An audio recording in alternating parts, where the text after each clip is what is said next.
Hi there, Dave Rawlings here of the London Longsword Academy, and today I'd like to give you a brief first impression of the Thokk Weaponmaster gauntlets. I, like you, have been waiting for an eternity for these to turn up, so are they worth the wait and are they worth the hype? First of all, when you open the box, you'll be confronted by your purchase.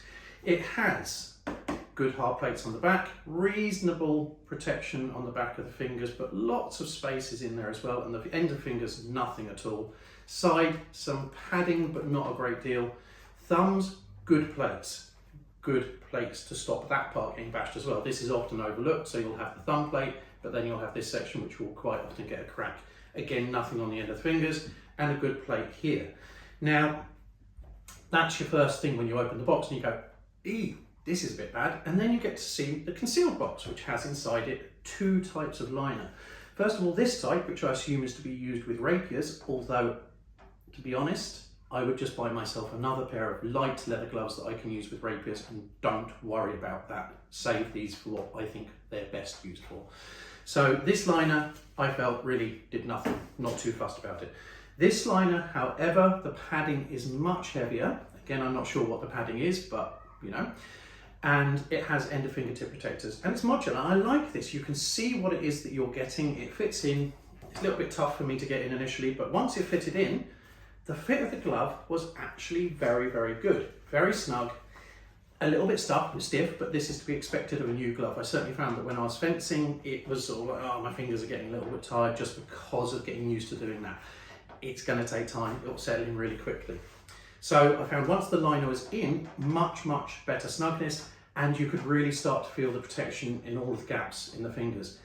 However, I still felt this is potentially still vulnerable to a good whack. So they are not the be all and end all, but I think they have a good compromise between movability and protection. So I got to spar with my student Luke for an hour with these. Fortunately, I have two pairs that we could both try them. And I have to say that we consistently hit each other in the hands quite deliberately. We're targeting the hands an awful lot throughout the session in order to bring the blade forwards, and just because of the sheer hell of it, see what happens, crack, crack, crack. Absolutely no problem whatsoever. So obviously this isn't high intensity competition play, so there was no seriously hard cracks, but genuinely through an hour of play, I felt extremely safe. I would, if I was in a high intensity competition, still be worried about this ridge, and this has always been an issue, and I think the only people who have really addressed it successfully have been proG. But this still felt a lot safer than any other glove that I've used bar the proG, and it is a lot more accessible. And I think this is one of the things that's really going to make this more marketable, is once you put this together, you're not checking all the fittings to make sure that everything's all right. There's a lot less pieces to go wrong than you have with the proG, and I think that's going to act in this glove's favour an awful lot. So generally, the protection all over the hand was good. They certainly softened as we played. The dexterity in playing, certainly with the side sword, very good, no problems, and I can see that getting better as we go. I like that there is a grippy liner here. This is good. All of the leather feels sturdy. Not really got the same thrust protection as you get on the proG, but again, different product. I think slightly different feel for it. Potential of space here, which you'd have to work to get a good crack on, but in general, there's a lot of space, a lot of coverage rather. And here as well, the plate continues behind. So it's not just a hard shell, you've still got padding behind here. I think it's an excellent glove for the money. I'm very happy. Anything you do to make it better is going to end up costing a lot more, and it's going to affect the mobility of it. So I think it's an absolutely excellent glove, to be fair.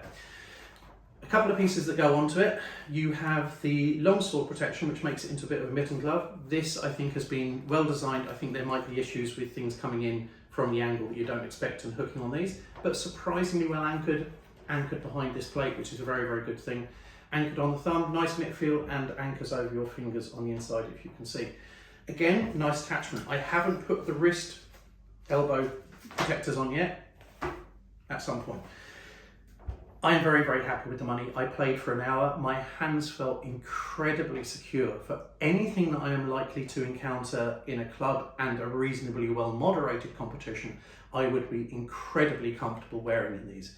If I went against some nut job that I don't know, I would probably prefer to have something like lobsters or maybe proG. But these are a pretty exceptional product, I do say. I really hope you enjoy them. I will keep you posted. Like I say, so far an hour, they were incredibly comfortable. We'll keep you updated if anything changes.